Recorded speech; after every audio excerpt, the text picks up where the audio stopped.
ఎర్ర ఎర్ర పారాని పెట్టి మమ్ము పాలించగా వచ్చే గంగోరేణుకా తల్లి,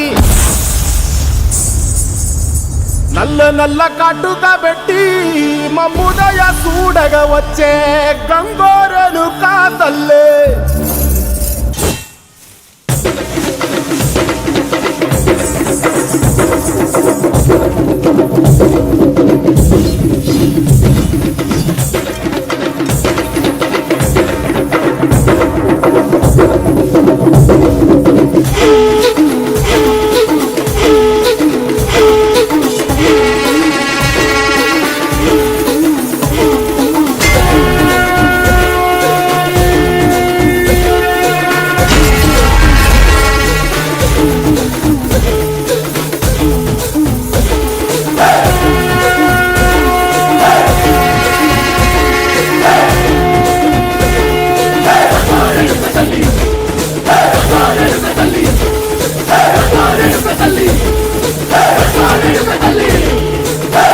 కుసిరగడ్డి పుల్లోటి వచ్చనమ్మా, చాలారి పూలు పెట్టి జాతరలు మెచ్చనమ్మా, తంగేరు పూలు పెట్టి రంగాణ దూకేనమ్మా, ముక్కు ముక్కెర పెట్టి ముల్లోకాల నెలనమ్మా, ముంగార చూడంగా మున్నూరు కన్నులమ్మా, ఎనకాలం చూడంగా ఏనూరు కన్నులమ్మా, నీ కన్న పెద్ద దిక్కులో కాల ఎక్కడుంది నైవేద్యం పెట్టంగా మాట్లాడ ఏమిటుంది, మనలన్నీ అలకించి మరణీయవే తల్లి, కన్నా బిడ్డలను కాపాడవే తల్లి.